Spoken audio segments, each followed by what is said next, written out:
this is a 2006 VTX1300C. What's the deal with this bike and who is this bike for? That's what I want to talk about today. Let's get right into it.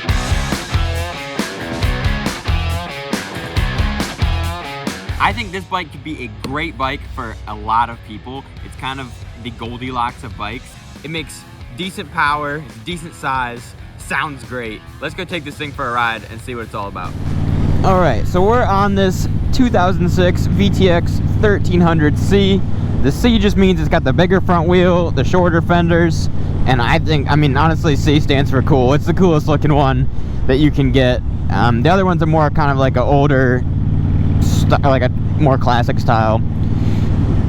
So it stands for custom, I think, technically. All right, so my main question about this bike, kind of the main question I had before I rode one, is who is this bike for?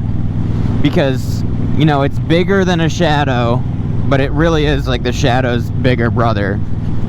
It's a very similar bike, just bigger engine, longer wheelbase. But yeah, almost the same bike otherwise. Oh, this thing does sound so good. And you definitely feel pretty cool riding it. There's nothing like a V-twin. But yeah, I'm 6'1", and I fit on it pretty well. I mean, the handlebars, I wish they were back a little bit farther, but I'm sure you can get risers for them. The seat's a little hard, but all the cruisers are kind of hard. Yeah, but let's talk about like what is so great about VTX 1300. And I think if I had to say it in one word, it's simplicity.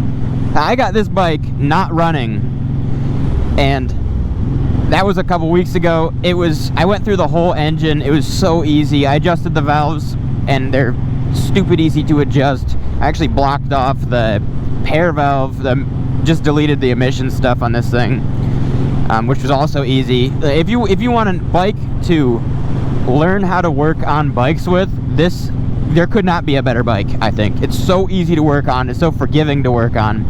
Pretty much all you have to do is adjust your valves as far as maintenance. It's a shaft drive. I mean, there's not much going on with this motorcycle, which also means they're pretty cheap. I mean, you can find these things for like $2 to $4 grand pretty much all the time. Oh, and it sounds cool. This one has the Vance & Hines Big Shots on it, and they sound amazing. So, I mean, I was looking in a lot of the forums about this bike, and I saw a lot of people saying, you know, it's slow, you gotta get the VTX1300, which is this bike's bigger brother. It's a very, very similar bike, just with a 1800 instead of a 1300. It's actually a completely different engine, but whatever. And that one's fuel injected, this one's carbureted.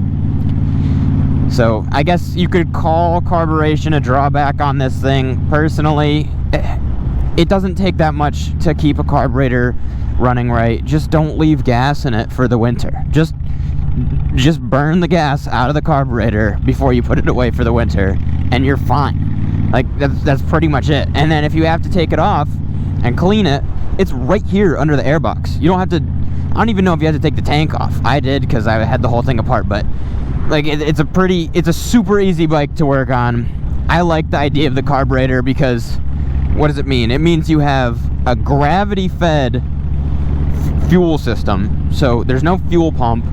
There's this bike has 2 spark plugs per cylinder, so you don't have to deal with, there's like very little can go wrong with these bikes, and that's why they're so dead reliable. They got the Honda name and they live up to it. I've seen plenty of people going over 100,000 miles with these bikes with no engine work besides just adjusting the valves and changing the oils, or changing the oil and the fluids. But I mean, that's the same as literally any bike. I don't know if there's a bike out there that you can get away with 100,000 miles without changing the fluids. That's just part of it. So this is definitely the kind of bike, if you want a low maintenance cruiser that sounds good and will get you where you need to go every time, the VTX 1300 could be exactly what you want. I mean, it's a bike that could fit so many people. I think brand new riders could start out on a VTX 1300 as long as their legs are strong enough to hold it up, because it is heavy. It's like 600-700 pounds. But it doesn't, you're not gonna whiskey throttle it. I mean, it's got good power, but it's not like anything insane, like I said. So it's basically just, if you can hold the bike up, you could for sure start out on this. And I could see plenty of experienced riders enjoying one of these. I mean, they hold their own on the highway. You can do 80 miles an hour all day long. You put a full fairing on this thing and make it into a tourer if you wanted to.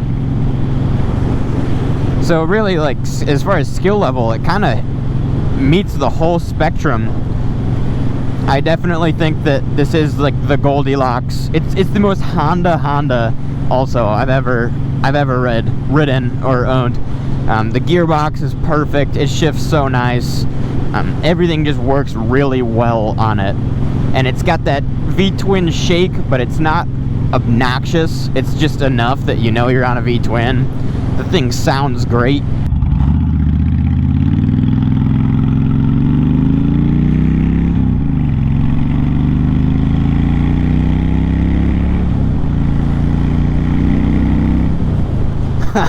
It's just a fun bike to ride around on. There's nothing insane about it, but it's not boring either. It makes a great sound. It looks cool.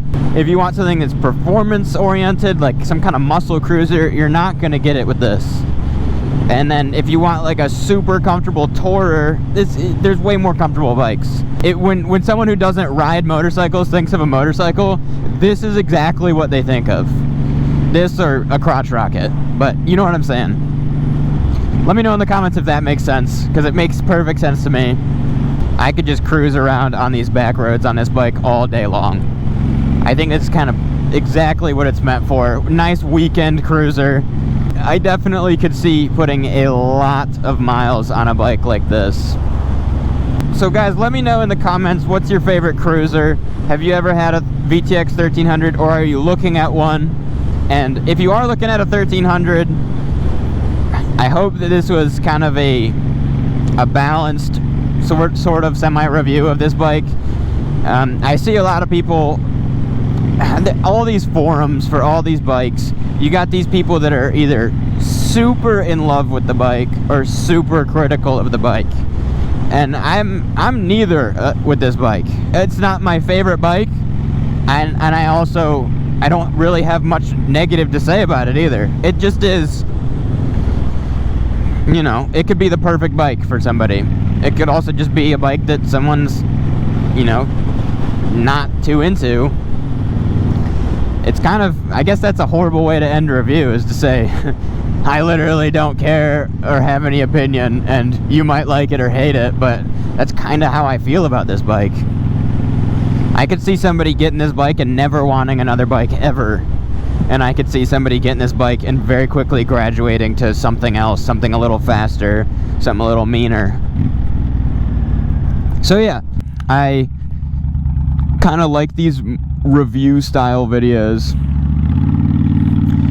because I've been basically trying to flip these bikes.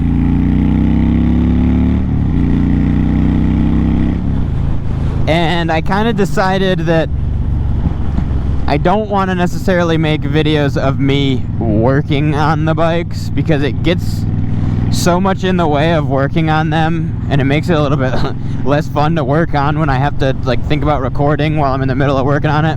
But I love to actually talk about the bike once I get it going. So hopefully I'll have more bikes on the channel. So just, yeah, let me know. Have you heard of this bike? Have you wanted this bike? Have you owned one of these bikes? Would you want to buy it? Would you never buy it? Just let me know. And thank you guys so much for watching this one. And I will catch you in the next video.